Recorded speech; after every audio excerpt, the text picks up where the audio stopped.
We're in studio with Kwame Augustine. Stay tuned. You're tuning into the destination for TV superfan discussion, AfterBuzz TV. And now, let the buzz begin.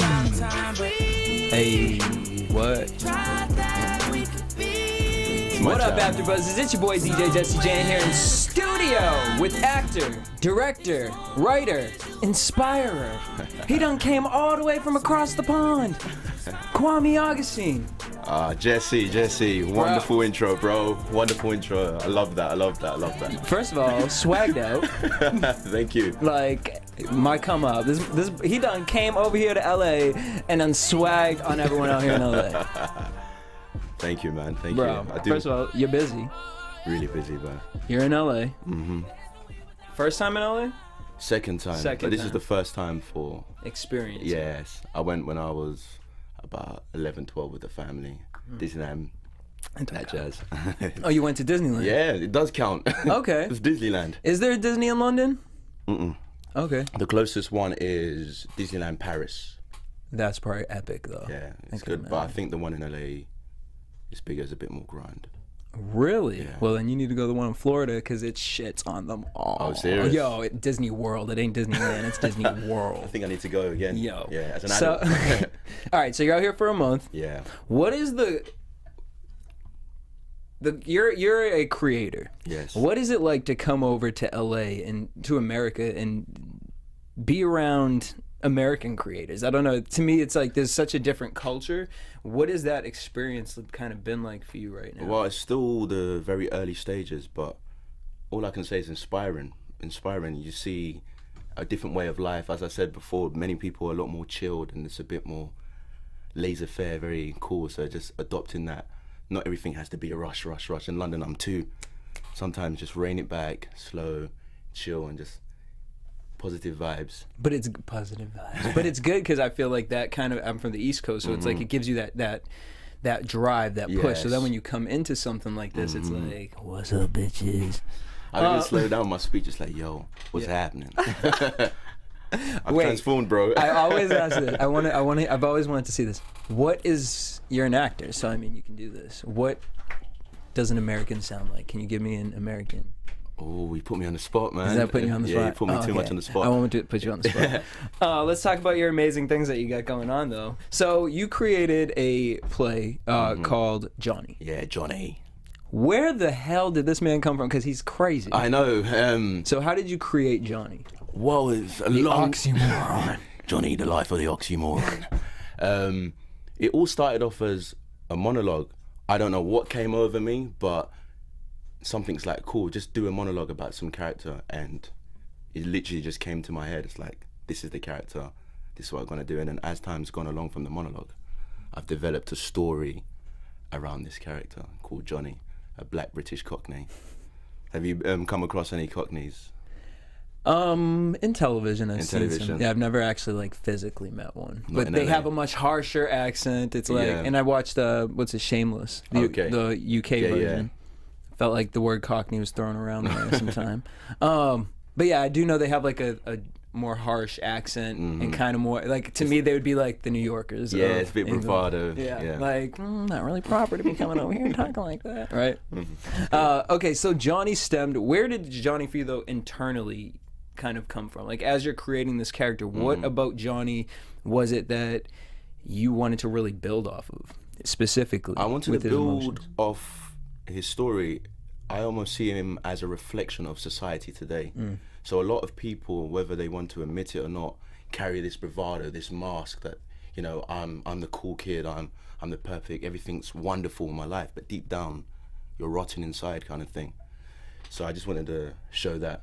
It's so funny because we were kind of talking a little bit about it, and then before the show, and then I was actually having a conversation with a friend, and we were just talking about like ego and like what if you just were to drop the ego and really have these types of conversation. Or to me, a question is now that, you know, YouTube has inspired people to produce things on their own, and the internet period, do you feel like it's almost a responsibility in Hollywood, or maybe not Hollywood, but now that the opportunities opened up for creators to kind of talk about that? Because I watch so much TV, right, here at AfterBuzz, and a lot of reality TV, and I'm just like, kids are just being programmed with that illusion. That illusion, like, oh, being catty and fighting with people. It's and the right way. Yeah. And so it's almost like, how do we reverse that? And so to me, when I saw Johnny, it was kind of like, I appreciated you going there, you opening yourself up and saying, you know what, this is really what we all go through, because we all go through that, even though we're all scared to admit to it and be like, yeah, you know what, I am broke, and you know what I mean, like, whatever the situation is, you know, you may be an alcoholic or you want to hide it from people, but it's an insecurity that we want to sit and hold on to. Now you did the show, now you filmed a pilot, and so as a creator, you filmed the pilot, what, 5 years ago, you said? 5 years ago. I and think you want 5 to or 6 years reshoot ago, it. yeah, I want to reshoot it. Why? As a perfectionist that you are? Yeah, pretty much. There's so much I've developed as a writer, a producer. My eye has developed over the years. That was 5 years ago. I was new to the industry. I'm not a veteran by any scale of the means, but after 5 years of development, you become a different... You pick up different traits. Exactly, and I feel in order to show the story in the best light, I need to reshoot it. So what is that process like for you? Like, you know, obviously you want to stick to what you've already kind of have. Now you have all these tools, and you know, it's also kind of here in the industry, you have to find the people with the money, find the, you know, the names to attach to it. So what has that process been like for you right now? Difficult. Very difficult. I'm going to be honest with you, it's been very difficult. It's trying to persuade people and show them that this is a good quality project, it's a good quality product, and the story can live on. It's not a fly-by-night kind of thing. Literally, you see it and then it's digestible, and it's not memorable. This thing, I want Johnny to be almost like a cult following, that you think of Johnny in the next 10, 20 years and like, wow, that story was deep, this character was deep, this character was interesting. Pull conversation from it. And literally just make people believe in the project. And it's been difficult, but after like the theatre selling out 5-star reviews, it's becoming a bit easier. You know, I've got more clout now. As a creator though, do you ever, I mean, you have Johnny, right? And Johnny's so solid right now. Do other characters ever come in? Do you like how do you control your creativity as an artist? I don't control it. I don't control it. That's the thing. I don't control it at all. I let it just flow.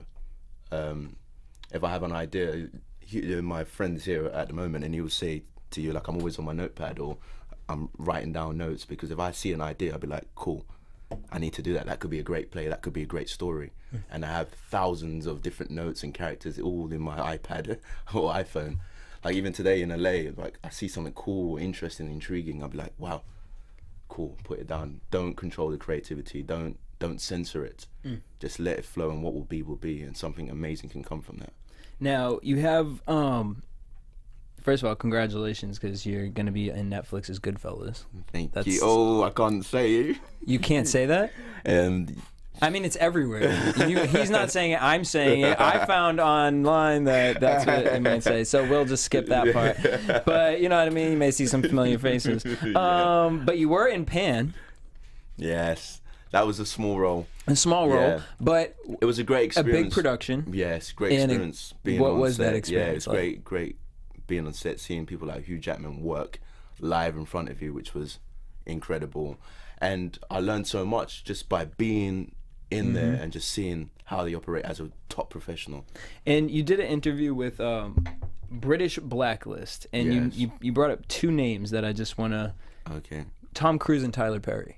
Why did those two come to you? It just came to my head at the first thing, because they are inspiring in the sense that they write, they produce, and they have a big following. Like Mission Impossible, that's under Tom Cruise. You've got Tyler Perry, he's been doing it for years. He started off in the theatre, and he's one of the biggest in Hollywood, and he's in control of his own product. No one else can really truly dictate to Tyler Perry what Tyler Perry has to do, and vice versa with Tom Cruise. It's all about creative freedom and creating your own lane, and those are one of the top leaders, front runners in the industry. Are you currently still doing any live performances?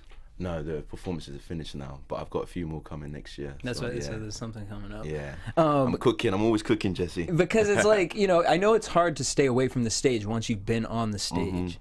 And so I know that, and especially if you have, you know, creative orgasms all the time, it's like, okay, where can I release this? Stage, film, audio. Everywhere, literally. What to you is... You made a comment where you talked about artists versus entertaining. What is the difference between an artist and an entertainer? I feel an entertainer is somebody that comes out and just performs, and that's it. You're there to serve the purpose of performing and amusing the crowd and keeping the crowd occupied for that 20, 30 minutes or even an hour. An artist is somebody that puts soul, effort, and creativity and love into their project. So an artist doesn't want to entertain you. An artist wants to leave you feeling something. They want to move you, they want to change. And I feel I'm an artist because that's what I'm trying to evoke. I want you to leave watching Johnny or watching anything that I've created and come back like, wow, what was he trying to say? What was the message behind that? Is this a reflection of society? And that's the difference between an artist and entertainer. And check out some clips of Johnny and you will walk away feeling some sort of way. You'll be like, whoa. All right, so I was on Twitter. I was Twitter stalking you. Okay, wow. So I'm gonna read some of your tweets. Oh wow. And I just want to see what you were going through, what you were thinking about. Cool. Right? Devastated by love. Devastated by love. I think that was a song lyric actually. It just came to my head. Just hit you though. It resonated. Why did that resonate with you? Why would you? Right now in this moment, would you think that resonated with you? Because love is such a powerful emotion and it creates everything. They said hate stems from love. Like the opposite of love is indifference. So to all this hate in the world is part of love. Actually love. Interesting. See? All right, now the next one, this is a really serious question. You wrote, I got too much sauce. That's from Goodfellas. It's from Goodfellas. There's one of my characters. That's one of his catchphrases. In the sauce, I have too much sauce. At the same time, as I was doing that, Future was playing. Too much sauce. Hey. Dub. Okay, so that's actually even more interesting. I'm glad that you told me that because I was going to take it somewhere totally else. I was going to say Tapatio or Red Rooster. Do you even know what Tapatio is? No, I have no idea. God. Speak to me, bro. Okay. So, do you know what Red Rooster is? Hot sauce? No. Do you guys use hot sauce in the Yes, we do. What's the brand name that you guys? It's not big, huh? Yeah, no. Oh, hot sauce is huge out here. Like, that's why Beyonce said, I got hot sauce. That's a real thing. Bitches be carrying hot sauce in their bag. But Tapatio, we're going to get you some Tapatio because I need to try some. Yes. All right, you have two new scripts. One is a peek in the dunya. Yes. What is a dunya? A dunya, so it's the Arabic term for world. So dunya. Dunya. The dunya. Where, Arabic, where are we coming with this from? Okay, well, it's a whole different conversation, but I'll try and keep it as general as possible. The play is set in the future, so it's 2100, and currently, right now in society, there's a war on Islam. So to speak, and it's basically talking about using Arabic about Islamic, about the war on the world, and how it's too political for right now, but that's what it's about in a nutshell. The peak in the dunya. What inspired this? Like, when did you start writing this script? I literally started writing it a few months back.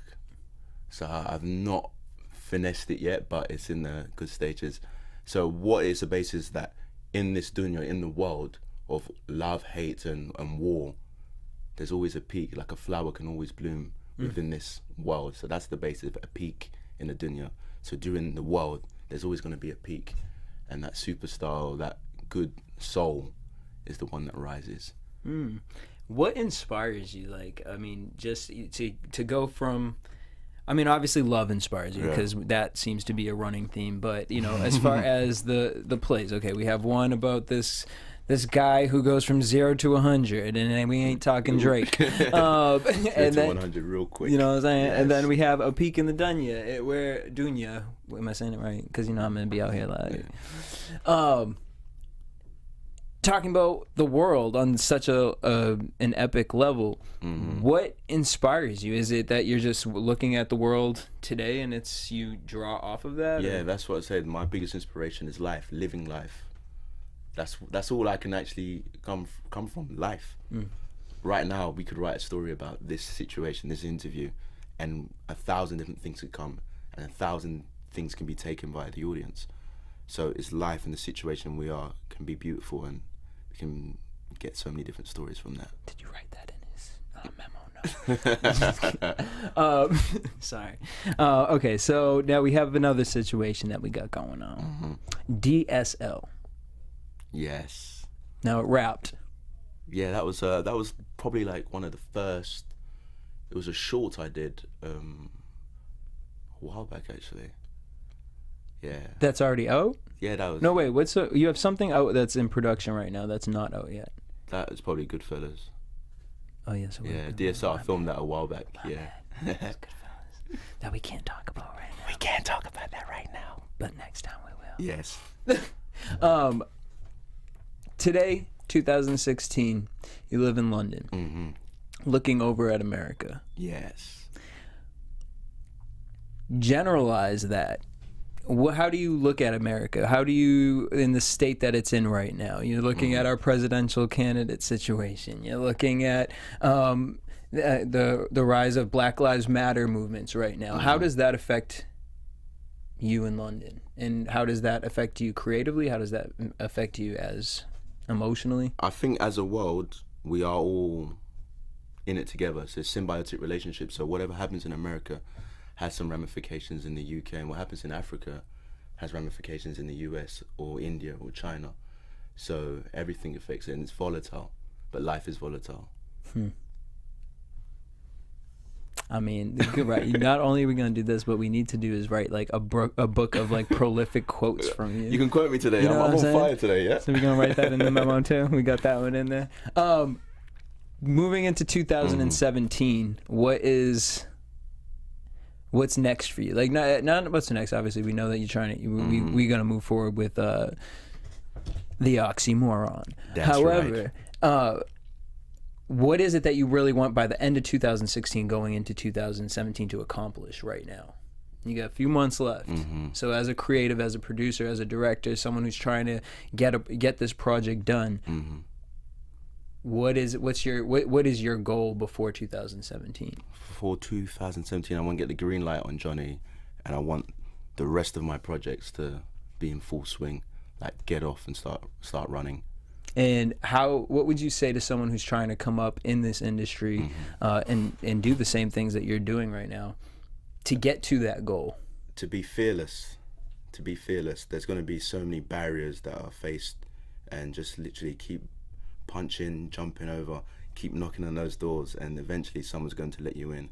However, even if they don't want to let you in, build your own house. They keep saying build your own house and make that the best house ever, so the people that didn't let you in the first time can come to your house and like, hey, I want to come to your house now. But how did you get to that point? Through trial and error, and being fearless. I feel that's my biggest quality, just being fearless. Was there ever a moment of insecurity? There's insecurities. I still get insecurities now. It's never gonna ever go. Like, I'm always questioning myself. I'm always doubting myself.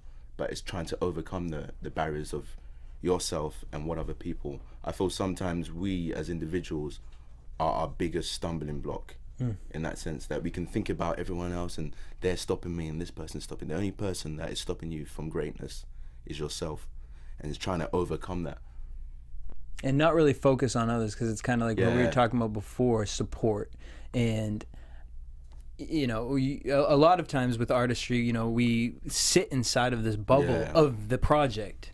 And it's like, okay, I'm ready to share it with the world. And we live in this day and age where it's funny. It's like people, and Instagram has really outed everything. For sure, bro. Because it's like, I only got 60 likes on this, but 500 people are watching my video?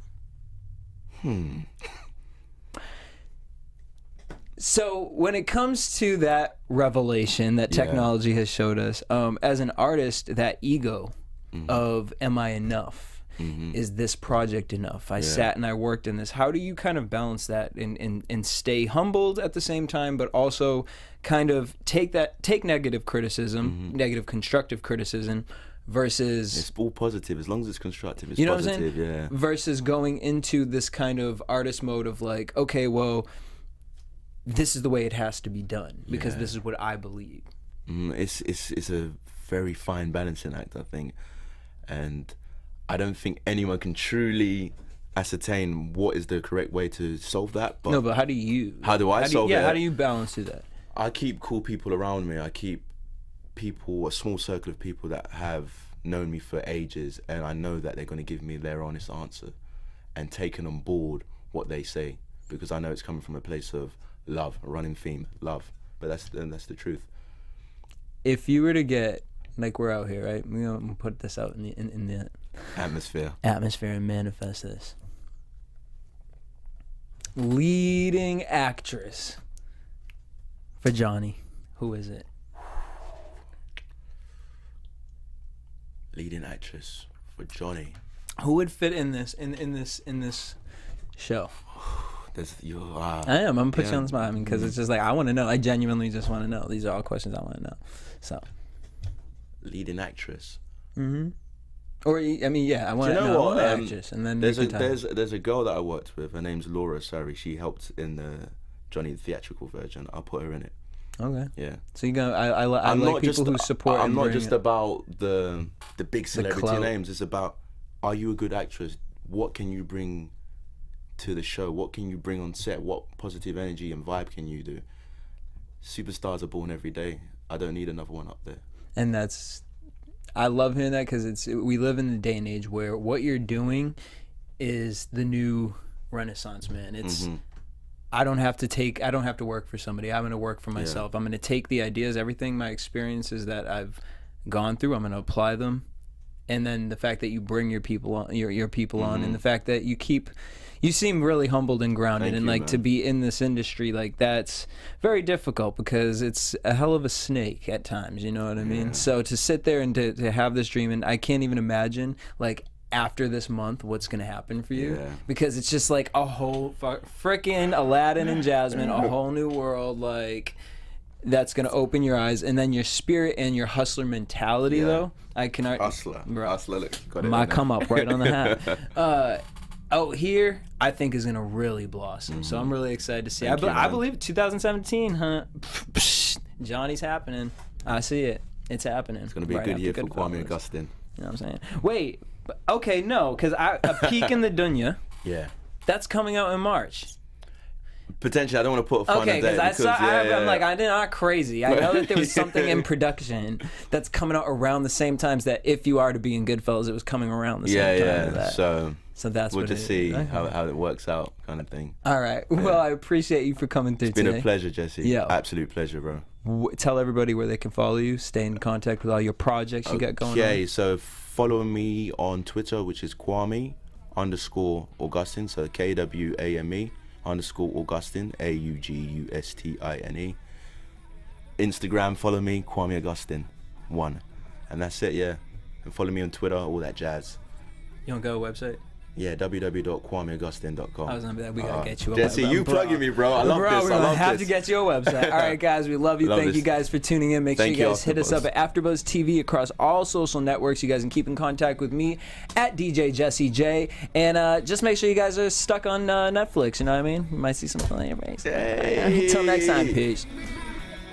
From executive producers Maria Menounos, Kevin Undergaro, Phil Svitek, and the entire AfterBuzz TV staff, we would like to thank you for listening to the AfterBuzz TV network.